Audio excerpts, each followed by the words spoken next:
আপনি বলেন। আমার বন্ধু একজন নাস্তিক, সে আল্লাহকে বিশ্বাস করবে না, আরো বলে যে তোমরা কোরআন বিশ্বাস করবে না আর তোমরাও আল্লাহকে বিশ্বাস করবে না। কেন এই একবিংশ শতাব্দীতে তোমরা আল্লাহকে বিশ্বাস করবে? এটা আধুনিক যুগ, বিজ্ঞান আর প্রযুক্তি অনেক উন্নত হয়েছে, তাহলে ঈশ্বরকে বিশ্বাস করবে না, তোমরা সেটাই করবে যেটা সব মানুষের জন্য ভালো। ধন্যবাদ। নাস্তিক বন্ধুর পক্ষ থেকে প্রশ্ন করলেন, এই বিজ্ঞান আর প্রযুক্তির যুগের সৃষ্টিকর্তাকে বিশ্বাস করব কেন, বরং ভালো মানুষ হওয়ার চেষ্টা করব। আমি প্রথমে যে কাজটা করব, আপনার বন্ধুকে অভিনন্দন জানাবো। কেন? কারণ দুর্ভাগ্যজনকভাবে বেশিরভাগ মানুষই অন্ধভাবে বিশ্বাস করে। এই লোক হিন্দু, কারণ তার বাবা হিন্দু। ওই লোক খ্রিস্টান, কারণ তার বাবা খ্রিস্টান। আবার কেউ হয়তো মুসলিম, কারণ তার বাবা মুসলিম। আপনার এই নাস্তিক বন্ধু এটা নিয়ে চিন্তা করেছে। আগে তার একটা ধর্মীয় পরিচয় ছিল, তবে সে মানতে পারেনি তার বাবা মা যে ঈশ্বরের উপাসনা করে তাকে সে ঈশ্বর মানতে পারেনি। এখন আমি তাকে অভিনন্দন জানাচ্ছি, তার কারণ আপনার বন্ধু ইসলামিক শাহাদার প্রথম অংশটা বলেছে লা ইলাহা, কোনো উপাস্য নেই। এখন আমাকে তার সামনে প্রমাণ করতে হবে যে ইল্লাল্লাহ, আল্লাহ ব্যতীত, সেটা আমি করবো ইনশাআল্লাহ। তাহলে এখানে অর্ধেক কাজ হয়ে গেছে। অন্যান্য অমুসলিমের ক্ষেত্রে প্রথমে আমাকে প্রমাণ করে দেখাতে হবে যে নকল ঈশ্বরের উপাসনা করছে সে, তারপর আল্লাহ তাআলার অস্তিত্ব প্রমাণ করতে হবে। আর এই অমুসলিম হচ্ছে নাস্তিক। আমার অর্ধেক কাজ হয়ে গেছে। সে অলরেডি ইসলামিক শাহাদার প্রথম অংশটা বলেছে লা ইলাহা, কোনো উপাস্য নেই। এখন প্রমাণ করতে হবে ইল্লাল্লাহ, আল্লাহ ব্যতীত, সেটা আমি করবো ইনশাআল্লাহ। বললেন যে আপনার বন্ধু বিজ্ঞান প্রযুক্তিতে বিশ্বাস করে আর পৃথিবী এগিয়ে যাচ্ছে। আমি তাকে একটা প্রশ্ন করতে চাই। ধরুন একটা নতুন যন্ত্র তার সামনে রাখা হয়েছে যেটা পৃথিবীর কোনো মানুষ আগে দেখেনি।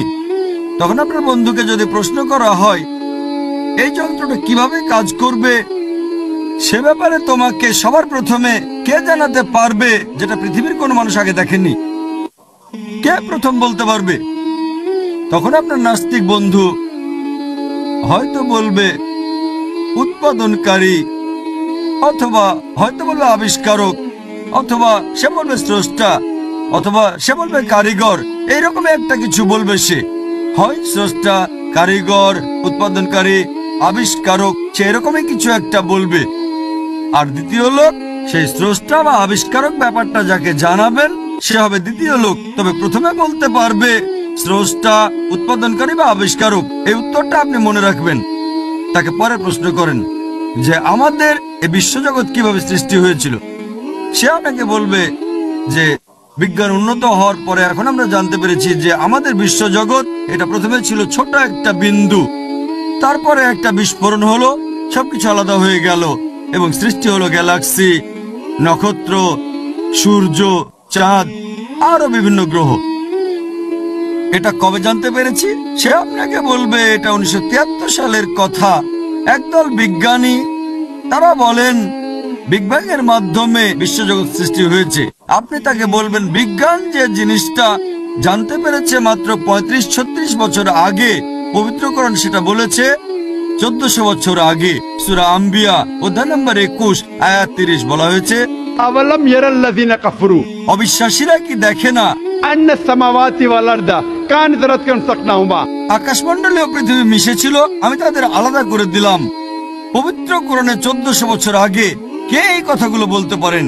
সেই নাস্তিক হয়তো বলবে এটা হঠাৎ করে মিলে গেছে। তর্ক করবেন না, বলে যান।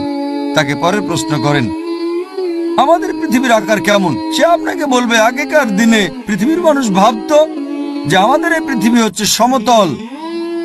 এরপর 1579 সালে স্যার ফ্রান্সিস ড্রেক জাহাজে পুরো পৃথিবী ঘুরে এসে প্রমাণ করলেন যে পৃথিবী বর্তুলাকার। আপনারা এটা জেনেছেন 1579 সালে, মানে প্রায় 400 বছর আগে। কোরআন একথা বলেছে 1400 বছর আগে।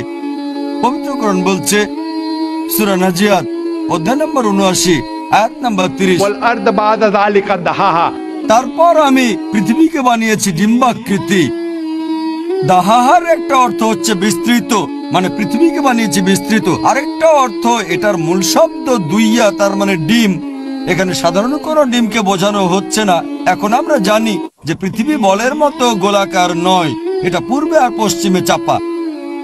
পৃথিবী দেখতে অনেকটা বর্তুলাকার, আর আরবি শব্দ দাহাহা দিয়ে সাধারণ কোনো ডিমকে বোঝানো হচ্ছে না, নির্দিষ্ট করে বলা হয়েছে উট পাখির ডিমকে। আর আপনারা যদি উট পাখির ডিম ভালো করে দেখেন তাহলে দেখবেন যে এটাও বর্তুলাকার। চিন্তা করেন, পবিত্র কোরআন বলেছে পৃথিবী বর্তুলাকার, এটা বলেছে 1400 বছর আগে। আপনার বন্ধুকে বলবেন কোরআনে এই কথাটা কে বলতে পারেন, সে তখন বলবে হয়তো তোমাদের নবী মুহাম্মদ সাল্লাল্লাহু আলাইহি সাল্লাম খুব বুদ্ধিমান ছিলেন। তর্ক না, বলে যান। তাকে বলেন চাঁদের আলোটা তার নিজস্ব নাকি প্রতিফলিত আলো? আপনার বন্ধু তখন বলবে আগেকার দিনের মানুষ ভাবতো চাঁদের আলোটা তার নিজস্ব আলো। এই কিছুদিন আগে, 100 বছর আগে, 200 বছর আগে, 300 বছর আগে আমরা জানতে পেরেছি যে চাঁদের আলোটা তার নিজস্ব আলো নয়, প্রতিফলিত আলো। আপনারা যেটা জেনেছেন কিছুদিন আগে, কোরআন সেটা বলেছে 1400 বছর আগে। সূরা ফুরকান অধ্যায় নম্বর 25 আয়াত নম্বর 61 কোরআন বলছে সূর্যের আলো তার নিজস্ব আলো, আর সেখানে চাঁদের আলোকে বলা হয়েছে মুনির বা নূর, মানে ধার করা আলো, প্রতিফলিত আলো। কে এই কথা বলতে পারে 1400 বছর আগে যে চাঁদের আলো তার নিজস্ব আলো নয়, প্রতিফলিত আলো? সে কিছুক্ষণ চুপ থেকে হয়তো বলবে আচ্ছা হতে পারে, তোমাদের নবী খুব বুদ্ধিমান লোক ছিলেন। তর্ক না, বলে যান। আমি স্কুলে শিখেছিলাম যে সূর্য প্রদক্ষিণ করছে এই সৌরজগতে, এই গ্যালাক্সিতে, তবে নিজ অক্ষের চারপাশে আবর্তন করছে না। কোরআনে কি এটা লেখা আছে? না না, আমি এটা পড়েছিলাম স্কুলে 1982-তে। স্কুলে 1982, 27 বছর আগে আমি পড়েছিলাম যে সূর্য স্থির থাকে, কিন্তু পবিত্র কোরআন বলছে সূরা আম্বিয়া অধ্যায় 21 আয়াত নম্বর 33, হুয়াল্লাযী খালাকাল লাইলা ওয়ান নাহারা, আল্লাহ সৃষ্টি করেছেন রাত ও দিন, ওয়াশ-শামস ওয়াল কামার, সূর্য ও চন্দ্র, কুল্লুন ফি ফালাকিন ইয়াসবাহুন, প্রত্যেকেই বিচরণ করে তার নিজ নিজ কক্ষপথে। আরবি শব্দ ইয়াসবাহুন, এটা দিয়ে চলন্ত কোনো কিছুর গতিকে বোঝানো হয়। কোরআন বলছে সূর্য আর চাঁদ প্রদক্ষিণের পাশাপাশি তাদের নিজ অক্ষের চারপাশে আবর্তিত হচ্ছে। আর বিজ্ঞান এখন জানতে পেরেছে যে নিজ অক্ষের চারপাশে ঘুরে আসতে সূর্যের প্রায় 25 দিন সময় লাগে। কোরআনে এই কথা কে বলতে পারেন 1400 বছর আগে? যেটা বিজ্ঞান জেনেছে সেদিন, হয়তো 20 বছর আগে, 30 বছর আগে। সে কথা বলবে না, উত্তরের অপেক্ষায় থাকবেন না, আপনি বলে যান। কোরআন বলছে আকাশের কথা। আল্লাহ তাআলা আকাশকে বানিয়েছেন সুরক্ষিত ছাদ, এটা ছাড়া পৃথিবীতে প্রাণী বাস করতে পারতো না। সূরা আম্বিয়া অধ্যায় নম্বর 21 আয়াত নম্বর 32 কোরআন বলছে পানিচক্র সম্পর্কে, এটা অনেক জায়গায় বলা হয়েছে। সূরা জুমার অধ্যায় নম্বর 39 আয়াত নম্বর 21, সূরা রুম অধ্যায় 30 আয়াত 24, সূরা হিজর অধ্যায় 15 আয়াত 22, সূরা মুমিনুন অধ্যায় 23 আয়াত 18, সূরা নূর অধ্যায় 24 আয়াত 40, সূরা আরাফ অধ্যায় 7 আয়াত 57। অনেক জায়গায় পবিত্র কোরআনে পানিচক্র সম্পর্কে একেবারে বিস্তারিত বলা হয়েছে। কে 1400 বছর আগে এই কথাগুলো বলতে পারেন? সে কথা বলবে না, সমস্যা নেই, আপনি বলে যান। কোরআন বলছে বায়োলজি সম্পর্কে, প্রাণবান সবকিছু সৃষ্টি করলাম পানি থেকে।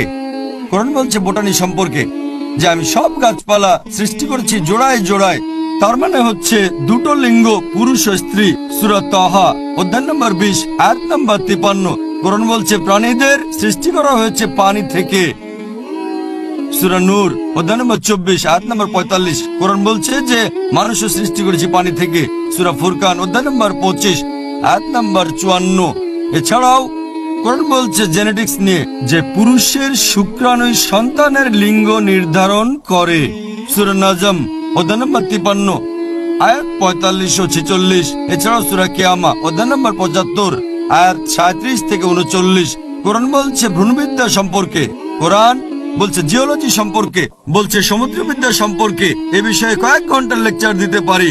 কোরআনের বৈজ্ঞানিক তথ্য বলার পরে আপনার বন্ধুকে আপনি বলেন কোরআনে কে এই কথাগুলো 1400 বছর আগে বলতে পারে, সে তখন একটা উত্তরই দেবে, সেটা স্রষ্টা, উৎপাদনকারী, কারিগর, আবিষ্কারক।